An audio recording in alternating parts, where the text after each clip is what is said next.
ఈరోజు మనము capex approval process ఏ విధంగా ఉంటుంది in facility management or engineering డిపార్ట్మెంట్లో స్టెప్ బై స్టెప్ మనం ఈరోజు డిస్కస్ చేసుకుందాం. First step is the requirement identification.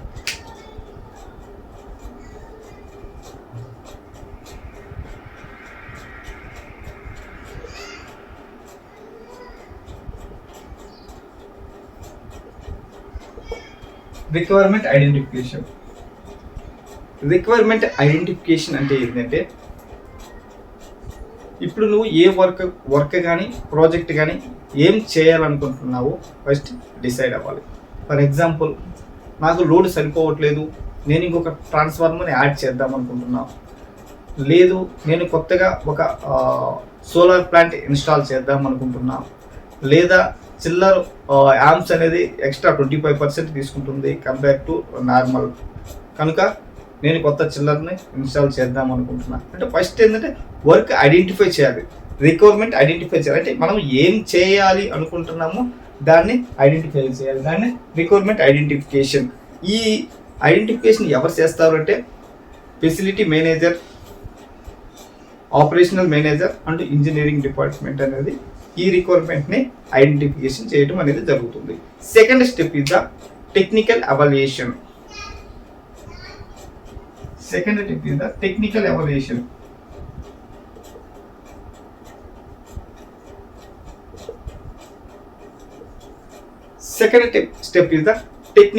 Evaluation. Technical evaluation అంటే ఏంటంటే, సపోజ్ ఆల్రెడీ మనం ఏమి వర్క్ కానీ ప్రాజెక్ట్ కానీ అపెక్స్ అప్రూవల్కి తీసుకోవాలి అనుకుంటున్నామో ఐడెంటిఫై అయిన తర్వాత ఆ ఎక్విప్మెంట్ ఏంటిది, సపోజ్ ట్రాన్స్ఫార్మర్, దాని టోటల్ స్పెసిఫికేషన్ ఏంటి, దాని కెపాసిటీ క్యాలిక్యులేషన్స్, దాని కెపాసిటీ అనాలిసిస్, దాని సేఫ్టీస్ అండ్ కంపాలెన్స్ రిక్వైర్మెంట్స్, ఇవన్నీ టెక్నికల్ ఎవాల్యుయేషన్లో అన్ని ఆల్ థింగ్స్ డేటా అనాలిసిస్ చేసి రెడీ చేసి పెట్టుకోవాలి. ఈ టెక్నికల్ ఎవాల్యుయేషన్ ఎవరు చేస్తారంటే ఇంజనీరింగ్ డిపార్ట్మెంట్ అనేది ఈ టెక్నికల్ ఎవాల్యుయేషన్ అనేది చేయటం అనేది జరుగుతుంది. Next third step is the cost estimation.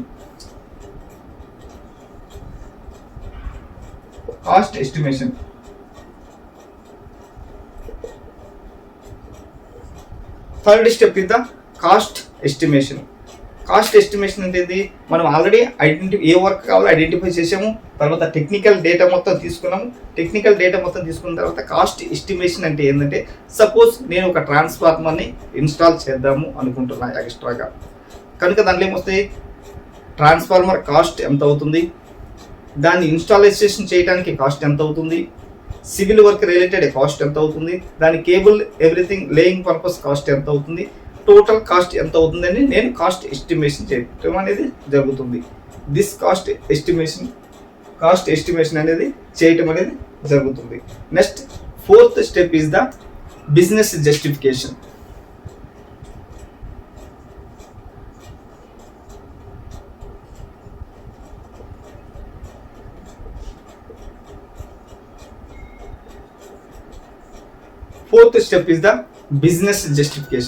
ఈ బిజినెస్ జస్టిఫికేషన్ అంటే ఏమి, డాక్యుమెంట్ అనేది ఆల్రెడీ మనం ప్రిపేర్ చేసి ఉన్నాం. ఈ ప్రిపేర్ చేసి ఉన్నదాన్ని ఎక్స్ప్లెనేషన్ చేయగలగాలి.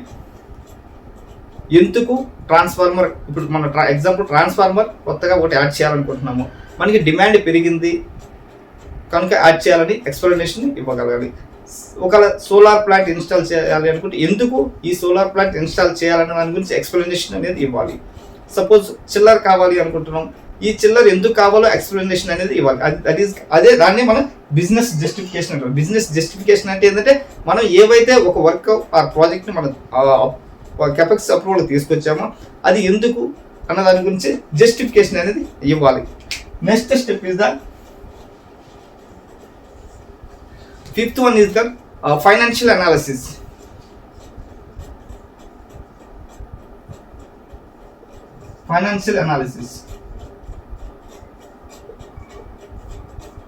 Fifth one is come financial analysis. ఈ ఫైనాన్షియల్ డిపార్ట్మెంట్ ఏం చేస్తుందంటే, మనం ఒక ప్రాజెక్ట్ తీసుకున్నాం, ఈ ప్రాజెక్ట్ కాస్ట్ ఎంత ఉంది, ఈ ప్రాజెక్ట్ ROI రిలేటెడ్ ప్రాజెక్టా, ఒకవేళ ఇది ROI రిలేటెడ్ ప్రాజెక్ట్ అయితే ROI return on investment per ఇయర్కి ఎంత వస్తుంది, పేబ్యాక్ పీరియడ్ ఎన్ని సంవత్సరాలు, బడ్జెట్లో అవైలబిలిటీ ఉందా లేదా అన్న ఈ పాయింట్స్ అనేవి ఈ ఫైనాన్షియల్ డిపార్ట్మెంట్ అనేది అనాలిసిస్ అనేది చేయడం అనేది జరుగుతుంది. Next 6th one is the management approval.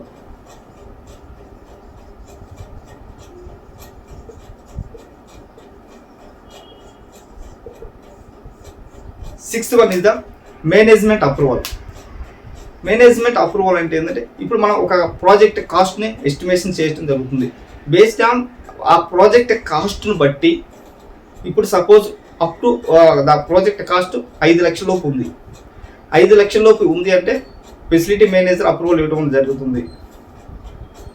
Suppose 5 లక్షల నుంచి 10 లక్షల కాస్ట్ ఉంది ప్రాజెక్ట్ ఆర్ వర్క్ కాస్ట్, దీని అప్రూవల్ అనేది ఆపరేషనల్ హెడ్ అనేది అప్రూవల్ ఇవ్వడం అనేది జరుగుతుంది. 50 lakhs నుంచి 2 crores వరకు ఉన్నట్లయితే ఈ అప్రూవల్ ఎస్టిమేషన్ కాస్ట్ 50 lakhs నుంచి 2 crores ఉన్నట్లయితే CFO చీఫ్ ఫైనాన్షియల్ ఆఫీసర్ అనేది అప్రూవల్ ఇవ్వడం అనేది జరుగుతుంది. ఎబో 2 crores ఉంది వర్క్, ఎబో 2 crores వర్క్ ఉన్నట్లయితే కంపెనీ CEO అనేది అప్రూవల్ ఇవ్వడం అనేది జరుగుతుంది. మేనేజ్మెంట్ అప్రూవల్ అనేది ఈ విధంగా ఉంటుంది. 7th one is the vendor quotations and tenders. vendor quotations or tenders. vendor quotations and tenders. vendor quotations అంటే ఏంటంటే మనము ఆ వర్క్ గురించి డిఫరెంట్ వెండర్స్ నుంచి కొటేషన్స్ అనేది రిసీవ్ చేసుకోవటం అనేది జరుగుతుంది. రిసీవ్ చేసుకున్న తర్వాత మినిమం 3 కొటేషన్స్ కావాలి. ఈ 3 కొటేషన్స్ 3 కానీ ఇంకా ఎక్కువ కానీ ఎన్ని కొటేషన్స్ వస్తే అన్ని కొటేషన్స్ని మనం ఒక కంపారిజన్ క్రియేట్ చేయడం అనేది జరుగుతుంది. 8th purchase approval. Final purchase approval. Final purchase approval అంటే ఏంటంటే ఆల్రెడీ కొటేషన్స్ అనేది రిసీవ్ చేసుకున్నాం ముందు స్టెప్లో. ఇక్కడ ఏం చేస్తామంటే PO అనేది జనరేట్ అవుతుంది. PO జనరేట్ అయిన తర్వాత మన POని వెండర్స్కి పంపించడం అనేది జరుగుతుంది. వెండర్కి పంపించిన తర్వాత మన ఈ డిస్కషన్లో ఏముంటుందంటే వర్క్ షెడ్యూల్డ్ అండ్ తర్వాత ఎప్పుడు స్టార్ట్ చేస్తావో వర్క్ అన్న దాని గురించి డిస్కషన్ అనేది జరుగుతుంది. Next 9th one is the work execution. Project execution.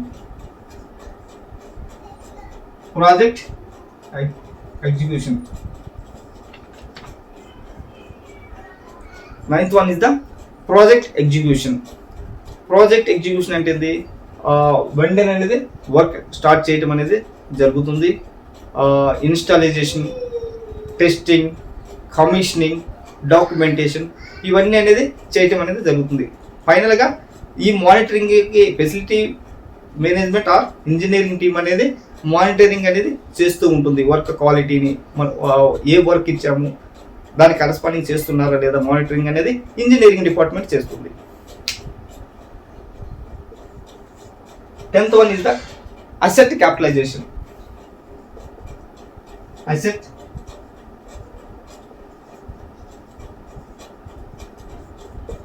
10th one is the asset capitalization. Asset capitalization అంటే ఏంటంటే ఇప్పుడు సపోజ్ ఒక ట్రాన్స్ఫార్మర్ ఒకటి కొన్నాం కొత్తగా. ఈ అసెట్ క్యాపిటలైజేషన్ అనేది ఆల్రెడీ ఫైనాన్షియల్ డిపార్ట్మెంట్ దగ్గర ఓల్డ్ అసెట్ లిస్ట్ అనేది ఉంటుంది. ఇప్పుడు మనం కొత్తగా ఒక ట్రాన్స్ఫార్మర్ కొన్నాం. ఈ ట్రాన్స్ఫార్మర్లో ఒక అసెట్ నెంబర్ వస్తుంది. ఈ అసెట్ నెంబర్ని ఆల్రెడీ ఓల్డ్ అసెట్ రికార్డులో రిజిస్టర్ చేయటం అనేది జరుగుతుంది. ఎప్పుడైతే రిజిస్టర్ అయిపోతుందో రిజిస్టర్ అయిపోయిన రోజు నుంచి దీని డిప్రిసియేషన్ అనేది స్టార్ట్ అవుతుంది. దీన్ని అసెట్ క్యాపిటలైజేషన్ అంటారు. నా వే ఆఫ్ ఎక్స్ప్లెనేషన్ మీకు నచ్చినట్లయితే please like and subscribe my YouTube channel. Thank you.